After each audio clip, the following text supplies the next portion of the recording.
네, 안녕하세요. 무한리필입니다. 1인당 9,900원에 무한으로 이용 가능하시고요. 1kg에 4,000원이면 가져올 수 있는 고기.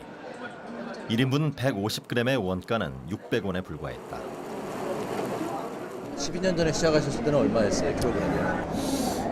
4,000원대 초반이었던 것 같아요. 1kg에? 네, 예. 4,000. 지금도 각 나라의 고기별로 원산지 가격이 조금씩 다릅니다. 4,000원대부터 5,000원대, 6,000원. 지구촌 여기저기에서 흘러들어온 돼지 뱃살은 이렇게 골목골목을 장악했다. 저녁마다 기름 냄새, 돈 냄새가 진동했다. 지구촌을 떠도는 저질고기의 종착역이 된 한국. 국내 돼지고기 업계 역시 삼겹살을 이용한 탐욕스러운 돈벌이를 외면하지 않았다.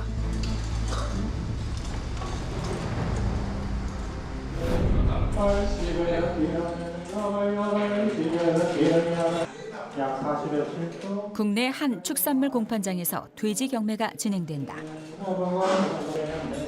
지육 1kg이 무려 5,000원. 돼지 한 마리 중량 100kg으로 환산하면 무려 50만 원에 거래된 것.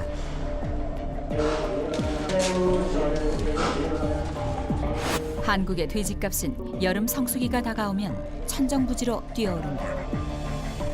국내 돼지 생산 원가는 20만 원 선에 불과하지만 원산지 표시제 도입 이후 가격은 더 높아졌다.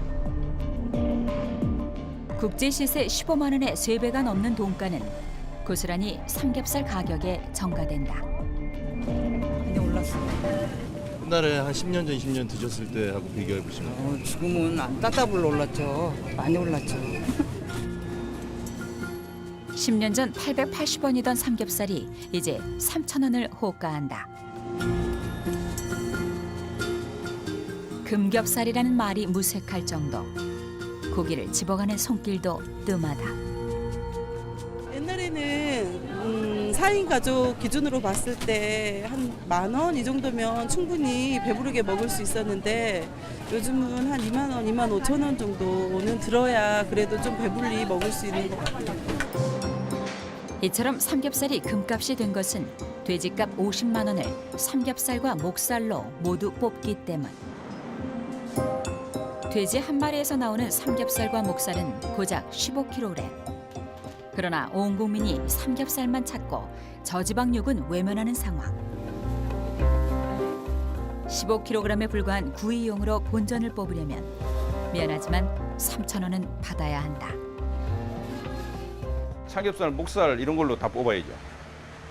그 이제 등심하고 이 뒷다리살 이런 걸 그냥 가격이 다운되니까 좀 인기 있는 부위를 갖다가 이제 다 뽑게 되는 거죠.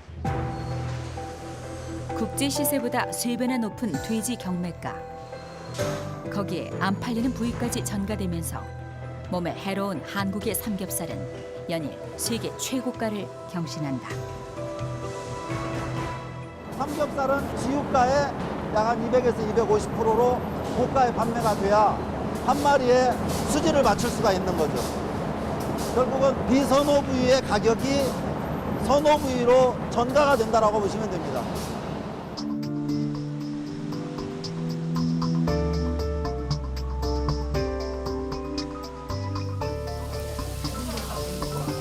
삼겹살의 인기에 기대해 한 몫을 보는 꼼수도 횡행했다. 삼겹살을 능가하는 명품 고기라는 오겹살. 비싼 가격에도 불구하고 소비자는 과감히 지갑을 열었다. 하지만 오겹살은 그런 특별한 고기가 아니다. 오겹살은 어떤 거예요? 오겹살이 그거예요. 가죽이 하나 더 있는 가죽 붙은 것이 오겹이라는 거예요. 가죽 붙어가지고. 그 식당 하는 사람들이 이름을 만든 거예요. 이렇게. 별게 아니에요. 다 저 이름을 전부 다 만들더라고. 그렇게 요즘 애들은. 숨이 끊긴 돼지를 뜨거운 물에 담가 털만 제거한다. 피역산업이 호황일 때는 모조리 가죽을 벗겼지만 요즘은 대부분 껍데기를 남겨두는 탕박으로 유통된다. 오겹살은 바로 이 탕박 돼지의 뱃살. 껍데기층과 피하 지방층이 남아있어 오겹이란 말이 만들어졌다. 가공 과정이 없어 박피보다 값이 싼데도 명품이라며 돈을 더 받았다. 요즘으로 치면 이제 마케팅에 이제 활용을 한 거죠. 가죽을 일부러 붙이는 게 아니고 돼지를 이제 도축을 할 때 이걸 이제 뜨거운 물에 담그어서 이제 털을 뽑는 거니까 뭐 원래 있는 가죽이 있는 거죠. 한국만의 기형적인 정산 관행으로 돼지값을 올리는 일도 논란이 크다. 전체 생산량의 2%에 불과해 10% 이상 값이 비싼 박피돼지 경매가로 나머지 탕박 돼지값을 정산한다. 풀하자와 구매하는 이제 육가공 업체에서 서로 약간의 그런 그 손실 계산 때문에 98%가 탕박인데 그 2% 박피 가격을 가지고 도매시장 가격을 가지고 정산을 한다는 것은 아주 불합리합니다.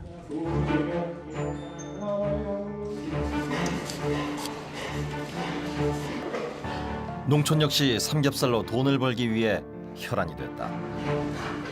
오로지 삼겹살만을 위한 대량 밀식 사육. 종돈에서 사료, 사육 기간까지 삼겹살이 많이 나오도록 세팅됐다. 돼지들의 뱃살은 나날이 길고 두툼해졌다. 늑골이 2개나 많아 허리가 길고 삼겹살이 20%가량 더 나오는 특정 품종이 대거 수입된다. 오크샤하고 랜드레이스 듀록 중심으로 개량한 돼지들은 전부 허리가 길어가지고 이 삼겹살을 많이 생산하는 돼지들이거든요. 그런데 이거를 한때 바꾸려고 그랬어요. 계속 안 되는 게 삼겹살 신화 때문에 못한 겁니다. 복부 지방이 잔뜩 끼도록 고열량의 사료가 공급됐다. 포화 지방인 우지까지 첨가해 뱃살을 찌우는 데 급급했다. 복부에 지방이 많이 끼야만이 삼겹살이 나오는 거잖아요. 그러다 보니까 그 세계에서 대한민국의 사료가 굉장히 에너지가가 높은 거예요. 삼겹살용 같은 경우는 이제 그 에너지가를 높이기 위해서는 소 기름을 거기다 넣는 거예요. 지방층이 형성될 때까지 출하 시기를 뒤로 미루고 곡물 사료를 잔뜩 먹였다. 지방층이 두터워지도록 어릴 때 거세도 하고 성장 촉진을 위한 약품도 마다하지 않았다. 우리나라 사람이 제일 선호하는 부위가 삼겹살 아닙니까? 그래서 삼겹살은 이 뱃살이거든요. 뱃살이 좀 사람은 이 뱃살이 빵빵한 게 백해무이지만 돼지는 이렇게 뱃살이 빵빵한 게 최고고 가격도 잘 나오죠.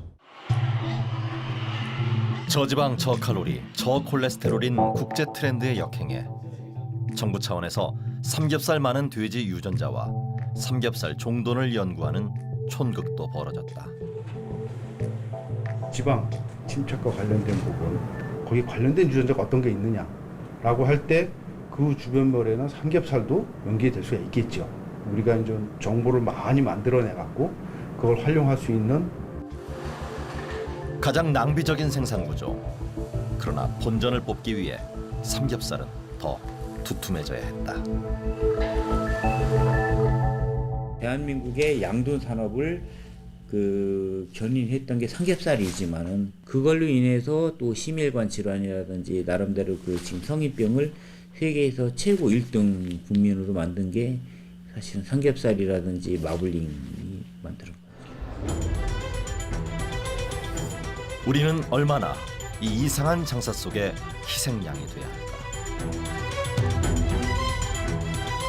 국민 건강과 국가 경제에 경고의 메시지가 잇따르고 있지만 애써 진실을 외면한다. 기름의 수렁 속으로 점점 깊이 빠져드는 대한민국. 돈의 사슬에 얽힌 검은 삼겹살의 매서운 칼날은 이제 어디를 향하고 있을까?